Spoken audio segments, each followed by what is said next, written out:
দাফনের 4 দিন পরও খালেদা জিয়ার কবর জিয়ারতে আজও মানুষের ঢল দেখা গেছে। ফুলের শ্রদ্ধা জানিয়েছেন তারা।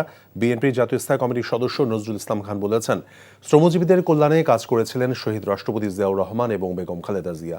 আগামীতে সেই ধারা বজায় রাখবে বিএনপি। আর কারাগারে নির্যাতন করে বিএনপি চেয়ারপারসনকে মৃত্যুর দিকে ঠেলে দেওয়ার অভিযোগ করেন দলের সিনিয়র যুগ্ম মহাসচিব রুহুল কবির রিজভী। বিকেলে শহীদ রাষ্ট্রপতি জিয়াউর রহমান এবং বেগম খালেদা জিয়ার মাজার জিয়ারত করেছেন এনটিভির চেয়ারম্যান মোহাম্মদ মোসাদ্দেক আলী। ইফতেখার রেজার রিপোর্ট।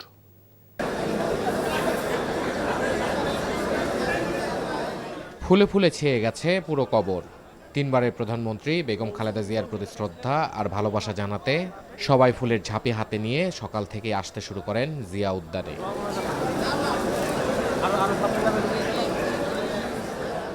বেলা বাড়ার সঙ্গে সঙ্গে বাড়তে থাকে মানুষের ঢলও।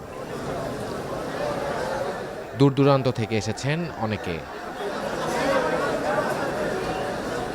বিএনপির স্থায়ী কমিটির সদস্য নজরুল ইসলাম খানের নেতৃত্বে বেগম খালেদা জিয়ার স্মৃতির প্রতি শ্রদ্ধা জানিয়েছে জাতীয়তাবাদী শ্রমিক দল। এ সময় তিনি বলেন, শ্রমজীবীদের কল্যাণে কাজের ধারাবাহিকতা বজায় রাখবে বিএনপি। শহীদ রাষ্ট্রপতি জিয়াউর রহমান নিজেকে শ্রমিক বলে ঘোষণা করে আমাদের সবাইকে সম্মানিত করেছিলেন, মর্যাদা দিয়েছিলেন। আর এই শ্রমজীবী মানুষের জন্য তার অসংখ্য অবদান আছে।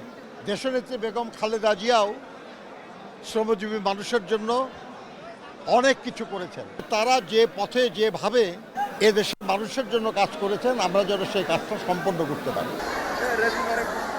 বেগম খালেদা জিয়ার কবরে ফুলেল শ্রদ্ধা জানায় জাতীয়তাবাদী মহিলা দল। এ সময় বিএনপির সিনিয়র যুগ্ম মহাসচিব রুহুল কবির রিজভী বলেন, কারাগারে চিকিৎসা না দিয়ে বেগম জিয়াকে মৃত্যুর দিকে ঠেলে দেওয়া হয়েছে।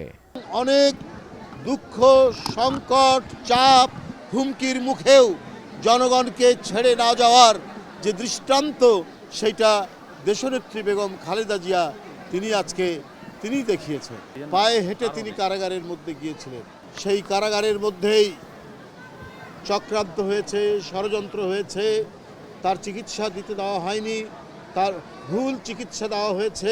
কেন এই নেত্রী তিলে তিলে ধীরে ধীরে মৃত্যুর মুখে পতিত হলেন?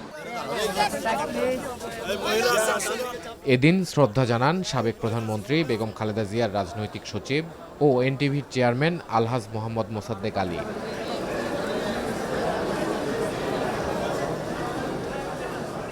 ফাতেহা পাঠ শেষে শহীদ রাষ্ট্রপতি জিয়াউর রহমান এবং বেগম খালেদা জিয়ার মাগফেরাত কামনায় মোনাজাত করেন তিনি।